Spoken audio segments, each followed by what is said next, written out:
Today we're talking about a horror film from Canada that's just kind of been submitted to a lot of film festivals and finally got distribution here at the tail end of the year of 2023. Yeah, recently, of course, Canada has kind of been a genre bevy of television work. You could get your TV show made in Canada for a lot cheaper because of the tax Like breaks. But of Vancouver course, they're kind of yeah. swinging back into that genre films part as well that they became originally known for with things like David Cronenberg's work. So Yes, so we're going to talk about one that's doesn't really get a lot of advertisement. It's pretty much been about word of mouth. Wintertide.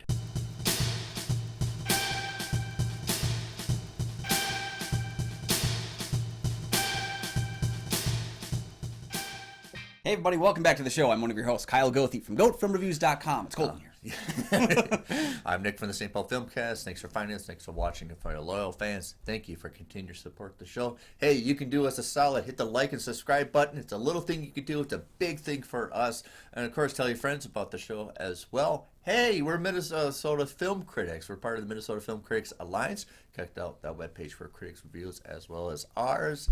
And, of course, we have our Patreon. Tell us, during the Patreon, we got some great content. We just put some new stuff up there. Yep, we just released our last couple episodes of the year for Patreon exclusive, including our Road to De Palma episode and our most recent picks with Kyle and Nick, which should be dropping very soon here. And, of course, check out Kyle's webpage for other reviews at Go Film Reviews. I think we have 1,100 of them right now. Wonderful. They've been populating in. So, let's break down Wintertide. Yeah. Let's start with the synopsis here. An isolated northern city has quarantined a number of residents with the disease of depression, resulting in undead, shambling behavior. Beth works as a volunteer watch person who comes to find that she is connected to the infected in more ways than she realized. Well, let's get some facts out before we talk about it. So the film was directed by John Barnard, I believe I'm saying it right. He did Majorca and a couple of music documentaries about musicians that, frankly, I've never heard of. But he also contributed to the screenplay with Carrie Mae Siggins. This is my first film from John Barnard. Have you ever seen anything that he's worked on before? No, this is just all fresh for me. Yeah, this whole film seems like it's a lot of people I didn't know and a lot of things that were kind of like I've heard whispers about. Exactly, and I'm pretty much like the advertising of this is pretty much from train links of, have you heard about this movie? Yes, you can tell. I mean, of course, like, independent filmmaking means very low budget, but it also means very low marketing, and that's why if you have to have something that's going to get word of mouth. Yeah. Starring Naeem Carolyn as Beth, again, another person I didn't know, but she had acted in a film called Elephant Sheets a number of years ago. Interesting. And she's kind of got a bit of a...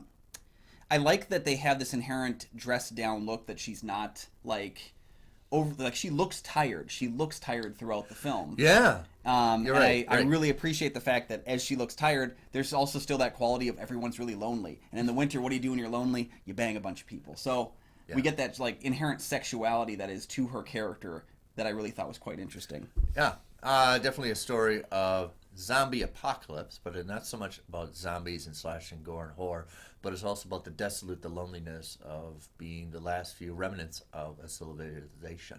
Mm-hmm. Definitely the apocalypse already happened. This is kind of like the after ashes of an event. Yeah, it feels more like if you're going to equate it to something on the George A. Romero apocalypse meter, we're like closer to Day of the Dead than anything else, where it's kind of like we're trying to solve the problem and we're not doing so well. And it doesn't seem like there's an end to it.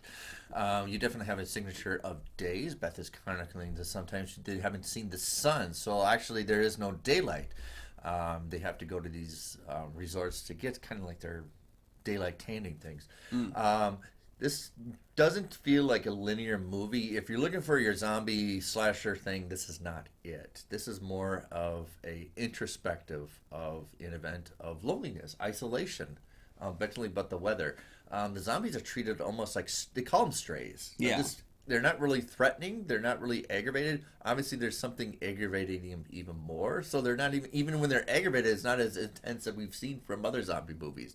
This is very low-key zombie monsters. Yeah. Well, in The Living Dead, I mean, I was watching a great retrospective on zombie films from Matt Draper, who's got a YouTube channel. Okay. He's a great visual essayist. He was talking about what makes a great zombie movie, and he kind of refrained to the idea that I've come to know for quite a while about zombies, which is that 95% of zombie movies are the exact same movie. They follow that very much, that like enclosed spaces, limited characters. Humans are the worst part, not the zombies, but eventually everything falls at the end. But then you have that 5% that try something new. You could say something like Shaun of the Dead at least tonally tries some things new. More recently, Zack Snyder's Army of the Dead was a heist movie with zombies. So World War Z played them almost like they went insects. Swarm, yeah. Swarms. But everyone kind of gets back to that Walking Dead model, if you will, of the humans are the worst type. For better or worse, I do appreciate experimenting with Living Dead because zombies are always a metaphor. There's never a time when zombies are not a metaphor.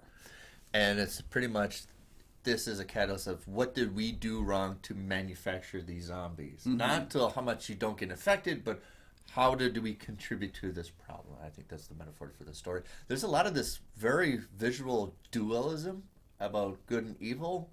Obviously duality. She's bisexual. She sees herself this evil side. She's can witness herself kind of doing things that she's watching herself do. Yeah. Reminded me of The Further from like the Insidious films. And I just don't know if that is the loudest. I think you want to emphasize a little more than what they were seeing. We're seeing a little more of this isolationist slow down. Not a lot of music involved, but really just silence is violence kind of a thing. Yeah, I didn't see a credited musician or composer for the film, and I don't remember thinking on it if I remember there being. I mean, obviously she puts a track in, Yeah, some music, but not really like a score. Yeah. Yeah. And it's all, a missing father kind of a thing, and then the revelation of discovering her father. And all those little things don't give me the punch reveal of like, oh, wow, yeah. It's very softly played. Everything is kind of like, not really a punch in the gut, but more like, almost like a reveal. Yeah. And for me, I mean, the movie runs at a little bit too much of a snail's pace, because I'll say for the first 45, 50 minutes, I never turn off a movie, let me be clear. I never turn off a movie because it's not my job to do that. My job is to watch it, to tell you the better and the worst of it all. Yeah. But if I were advising someone else whether or not to watch the movie, I would have around that 45, 50-minute mark said, you shouldn't do this. You're not going to make it through. Right. It starts to pick up a little bit at the end. It starts to get a little bit of kind of an interesting, introspective view of depression, especially seasonal depression. There has to be that inside of the whole winter time period. I think the zombies are kind of a metaphor of this kind of. Yeah, and especially because that's what it first sets on with, is they kind of talk down about themselves. They're sad about themselves. I have known people that have acted like that. I've probably acted like that in my own seasonal depression. Sure. So I can completely recognize that, and how you do kind of shamble through the daily routine. Like, I admire the ideas that Barnard is going with. I just don't think he executes them all that well. I understand there's a limited budget, but there's still more you can do with it. Exactly. I have to agree. There has to be some kind of emphasis on front. If you're gonna do zombies and not really you're just gonna pepper them in, but really have a crutch of what it means to really feel depressed. Obviously, there's a little bit of just a drag. I understand that, but you have to have something at the end that delivers a dramatic punch at the end that we get this all maybe a big reveal. Now in the day and age, nudity is not going to do it for us. No, the shock really of nudity and two girls in bed is not going to do Thanks it for a lot, Game of Thrones. Right, No, you're right, though. And I think the moments, looking at this main character, I mentioned I'm Caroline, I think she's doing the most she can with what the character is that's written. Yeah. I don't think the character is enough of an interesting or enough of a likable character for me to want to follow her journey. I think this is a good stepping stone for this actress. Yeah, I think she does as well as she can, given what she's able to do. Yeah. I really like the chemistry that she had with her friend, played by Solange Sukram, Natalie, and I think the scenes that they shared together I thought were more interesting, purely because I felt like I understood the connection between them, both the good and the bad, how one can take control of the other.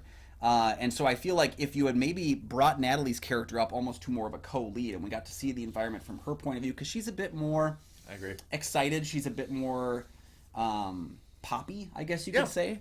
And so she gives us a little bit more narrative drive, because there's elements to it, like when they get out to the house and she reveals that she's lied to Natalie about why they're there, make me really hate the character. And in a way where I lose interest there. Yeah. And I feel like the dad subplot kind of peters out a bit, where it was kind of like, that was where we were at? Oh, you needed, if you wanted that at the end, you needed to have a little more punch significance or something like that. Or the father, the reason I'm staying away from you is you're somehow causing all this. Yeah, I like that you said significance, because I feel like what we find out at the end of the film is not significant enough. It feels like I knew half of it, and I don't really care about the other half that much. So there's things, and again, I appreciate making a zombie film that is not a traditional zombie Especially in film. the coldest of the winter, there's some great exterior shots in this. There are, yes, especially you and I both know from Minnesota time, like I know that feeling of driving in complete darkness and the snow is up on the sides. You can't even see the houses half the time. There is that cold darkness, I guess, to just live Captured really well. Yeah. I think they got the seasonal really well. Maybe do something other than zombies. Yeah, I wanted to recognize There's too many questions. Marcus Henkel, who I've not seen anything he's done before, but he worked on the editing of the film, but I think more significantly on the cinematography. I think he did a pretty solid job with the cinematography. I liked the visual appeal of the film. Yeah. I just don't know if there was enough narrative thrust to There get we us go. to the end. What do you think of our evaluation of Wintertide? My God, have you seen it? Yeah, I think I know I rented it on Google, but I know that I think I saw a version of it passed around on YouTube as well. I got think it on was Amazon available. Prime. So it's definitely available out there for your viewing. Once you check out the film, come on back and let us know your thoughts on it. For all the things I liked and didn't like about it, it was certainly an interesting take on the genre, and so we'd love to hear your thoughts as well.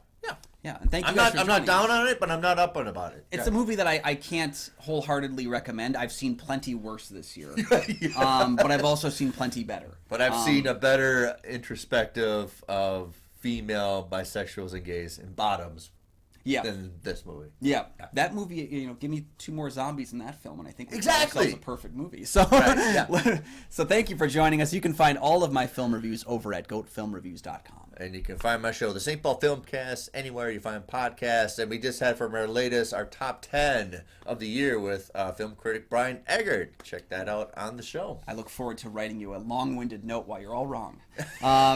We'll see you guys next time.